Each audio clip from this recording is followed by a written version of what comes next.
कपटी कुटिल मोही प्रभु चिन्हा, ताते नाथ संग नहीं लिन्हा। नमस्कार मित्रों, आज का प्रसंग है संत प्रवर श्री भरत जी श्री हनुमान जी की दृष्टि में। मित्रों, लंका के रण क्षेत्र में मेघनाद के शक्ति प्रहार से श्री लक्ष्मण जी मूर्छित हो गए।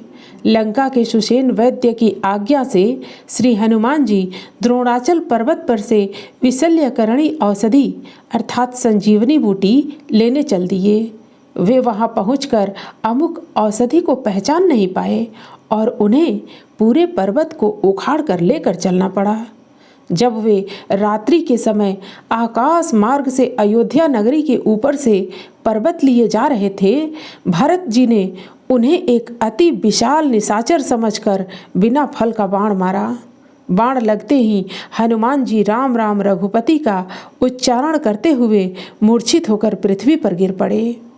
देखा भरत विशाल अति निश्चर मन अनुमानी, बिनु फर सायक मारेऊ चाप श्रवण लगितान। रामचरितमानस में लिखा है, परेऊ मूर्छि मही लागत सायक, सुमिरत राम राम रघुनायक। एक बार प्रभु श्री राम ने उक्त घटना के संदर्भ में भैया भरत को कहा था, हे भरत, तुम्हारी भुजा की क्षमता धन्य है। तुम्हारे बिना फल के बाण से हनुमान जी जैसे योद्धा पृथ्वी पर गिर पड़े, जिसे परास्त करने की क्षमता ब्रह्मांड के किसी योद्धा में नहीं है। यह सुनकर भरत जी व्यथित होकर प्रभु के श्री चरणों को पकड़कर कहने लगे, प्रभु, उस घटना की स्मृति से मुझे ग्लानि, हीन भावना तथा लज्जा आती है। चित्रकूट में आपने न तो अयोध्या लौटने का मेरा प्रस्ताव स्वीकार किया और न ही वन में मुझे साथ रहने की अनुमति दी। अयोध्या में हनुमान जी के मूर्छित होने पर वह रहस्य नहीं रहा कि आपने मेरा परित्याग क्यों किया। प्रभु, आपने अपना छोटा भाई बनाकर मेरे ऊपर अपार करुणा की है, किंतु मेरी करनी रावण तथा मेघनाद की तरह है। सुनकर प्रभु श्री राम चौंके। भरत, तुम कैसी बातें करते हो? मेघनाद और रावण से तुम्हारी क्या तुलना? श्री भरत जी कहने लगे, प्रभु, मेरा कहना उचित ही है। मेघनाद ने भाई लक्ष्मण जी को शक्तिपात से मूर्छित किया था और मैंने भी लक्ष्मण के प्राणों की रक्षा करने के लिए औषधि ले जाने वाले हनुमान जी को मूर्छित किया। मैं मेघनाद से भी अधिक अपराधी हूँ। रावण ने काल नेमी राक्षस भेजकर औषधि लेने जाने वाले हनुमान जी का रास्ता रुकवाने की चेष्टा की थी, जिससे औषधि विलंब से पहुँचे। उसी प्रकार मैंने भी हनुमान जी को बाण मारकर उन्हें गिराकर विलंब पहुँचाया। प्रभु, आपने मेरा परित्याग कर ठीक पहचाना।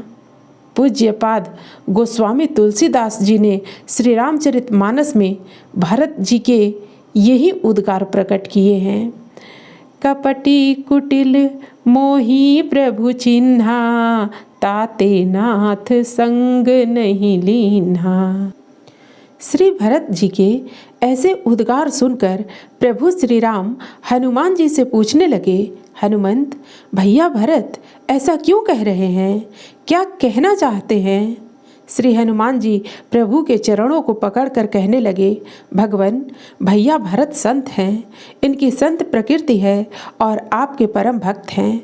मैं तो यही कहूँगा कि इनके सभी कार्य आपसे बढ़कर हैं, अधिक महान हैं।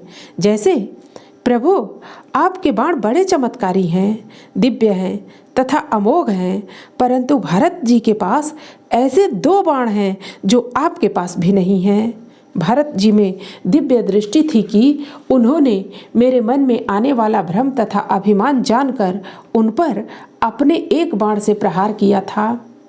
भैया लक्ष्मण जी की मूर्छा दूर करने के लिए लंका से वैद्य आया, द्रोणाचल से औषधि आई। जब मैं अयोध्या में मूर्छित होकर गिर पड़ा, तब भरत जी ने अयोध्या से वैद्य बुलाकर मेरी मूर्छा दूर नहीं कराई, उन्होंने तो स्वयं 2 ही क्षण में मेरी मूर्छा दूर कर दी।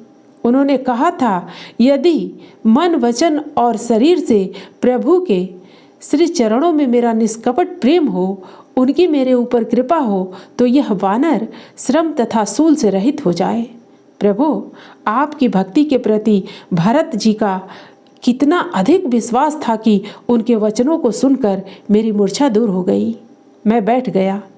श्री भरत जी ने मुझसे कहा था, तुम पर्वत सहित मेरे बाण पर चढ़ जाओ, मैं तुम्हें कृपा धाम प्रभु श्री राम के पास पहुंचा दूं। प्रभु, मुझे तो भार उठाने का कार्य दिया गया था, परंतु आपकी कृपा से मेरा भार उठाने मुझे ऐसे संत भक्त भरत जी मिले। प्रभु, आपके पास अग्नि, जल, पहाड़ आदि बरसाने वाले तथा सिर काटने वाले बाण हैं। भरत जी के बाण जैसा जो ईश्वर के पास पहुंचाता मिलाता है, आपके पास भी नहीं है। उनका एक बाण अभिमान मिटाने वाला तथा दूसरा ईश्वर से मिलाने वाला है। प्रभु, यह सत्य है कि आपके बाण लगने से राक्षस आप में विलीन हो गए। आपका बाण आपसे मिलाता तो है, परंतु मरने के बाद। भरत जी का बाण जीते जी मिलाता है। आपने माता कैकेयी से प्राप्त 14 वर्ष का वनवास तपस्वी बनकर बिताया था, जबकि आपके भक्त भरत जी ने सभी सुख सुविधाएं त्याग कर अयोध्या से बाहर नंदग्राम में पर्णकुटी बनाकर पूरे 14 वर्ष तपस्वी जीवन बिताया। श्री भरत जी के प्रति श्री हनुमान जी के भाव में प्रेमोद्गार सुनकर प्रभु श्री राम अति प्रसन्न हुए और कहने लगे, हनुमंत, तुम्हारा कहना यथार्थ है। भरत जी के समान पवित्र और उत्तम भाई संसार में नहीं है। सुचि सुबंधु नहीं भरत समाना। पिता चक्रवर्ती महाराज दशरथ के हम दोनों भाई, उनकी 2 आंखें थीं, मोरे भरत रामुदुई आँखी। गुरुदेव बता रहे थे कि चित्रकूट यात्रा में उनके आश्रम में भैया भरत को मिलने वाले जो भी भील, किरात आदि वनवासी तथा वानप्रस्थ, ब्रह्मचारी, सन्यासी और विरक्त हमारे कुशल पूर्वक देखने के समाचार कहते, उनको वे हमारे समान ही प्रिय मानते। जे जन कहीं कुशल हम देखे, ते प्रिय राम लखन सम लेखे। चित्रकूट यात्रा में मुनि श्रेष्ठ भारद्वाज जी के आश्रम में आए भरत को उन्होंने कहा था कि उन्हें हमारे दर्शन के फल का महान फल भरत जी के दर्शन के रूप में मिला। ते ही फल कर फल दरस तुम्हारा। कौशल्या माता उन्हें सदैव कुल का दीपक जानती थी। महाराज ने उनसे बारंबार यही कहा था, जानऊ सदा भरत कुल दीपा, बार बार मोहि कहऊ महीपा। श्री हनुमान जी को कही गई भ्रातृ स्नेह की वाणी सुनकर भरत जी प्रभु के श्री चरण पकड़कर उनके मुख की ओर देखने लगे। प्रभु ने उन्हें उठाकर हृदय से लगाया। भैया भरत, यह कोई स्तुति नहीं अपितु सत्य है। अयोध्या के लोगों के मन में दुर्गुण मेरे रहते हुए आ गए थे। मंथरा की लोभ वृत्ति नहीं मिटी, माता कैकेयी की बुद्धि में मलिनता आई तथा महाराज दशरथ के मन में काम आया। भरत, तुम्हारी कृपा होते ही समस्त अयोध्यावासी मेरे पास चित्रकूट पहुंच गए। उस समय मैंने जो कहा था वह शाश्वत सत्य है।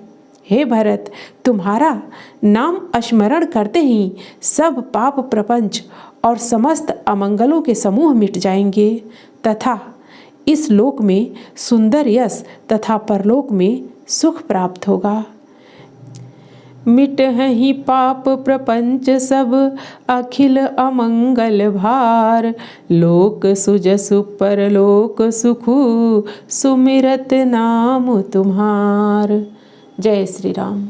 मित्रों, फिर मिलते हैं अगली प्रस्तुति में नए प्रसंग के साथ। धन्यवाद।